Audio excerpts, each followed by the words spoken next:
We begin with a question. Is light a particle or a wave? According to the standard model of physics, it's impossible for something to be both a particle and wave at the same time. Those concepts are mutually exclusive. But in different circumstances, light appears to act like both. Take a light source, shine it through a single slit in a plate. You'll find evidence that light is a particle. The light which travels through the slit will leave a corresponding blob of light on the screen, no different than pouring sand through a small hole and seeing the particles land in one particular place. But open up a second slit right next to the first.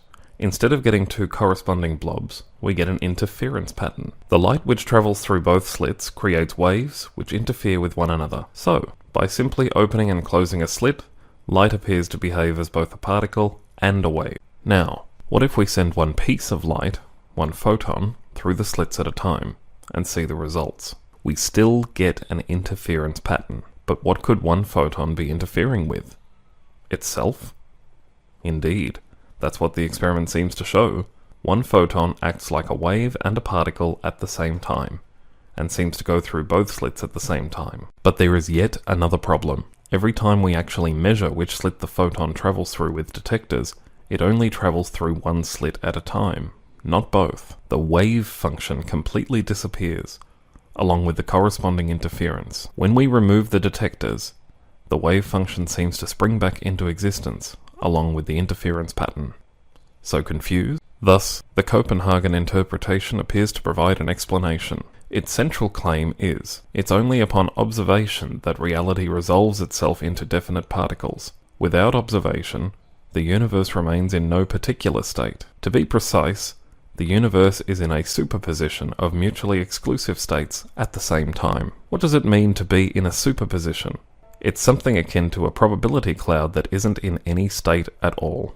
If that sounds like an odd claim, you're not alone. Erwin Schordinger came up with a famous thought experiment. In essence, he said, imagine a cat in a box. Within the box, there's a flask containing acid, which, when broken, would kill the cat. Whether or not the flask breaks is determined by a probabilistic quantum event.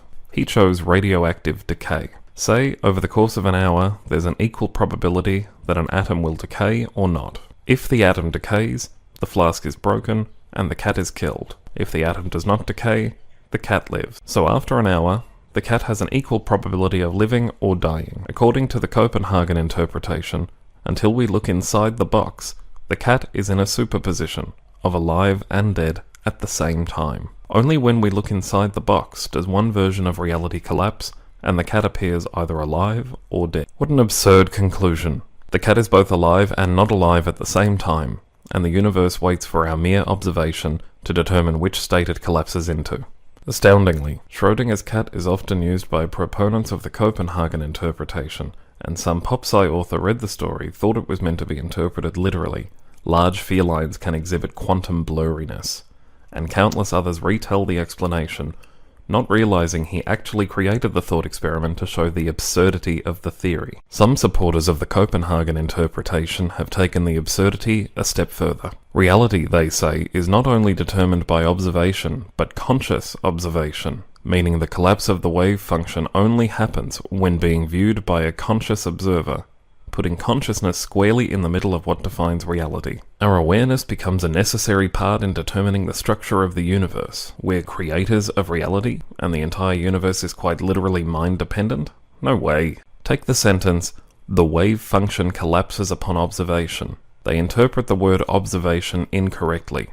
In common English, observation implies a passive, conscious awareness of some event. They think the physicist's experiment shows that conscious awareness directly affects reality.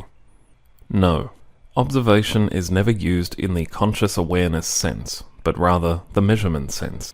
Measurement, all done with mechanical tools, is what collapses the wave function, because, in order to observe things at a quantum level, it requires devices, which necessarily interact with whatever is being observed in order to work. Think about a glass of water. If you want to measure the temperature with a thermometer, the actual act of placing the thermometer in the water subtly affects its temperature. This usually isn't a big deal in the macro world, but it's quite apparent at the quantum level. In sum, reality is not determined by our observation of it. The universe does not magically know when it's being watched. Reality is not stuck in a contradictory state of superposition, waiting to pop into existence once somebody opens their eyes. There is no way consciousness collapses the wave function. The most accurate answer is, the apparatus used to measure quantum phenomena in the double-slit experiment interferes with the results.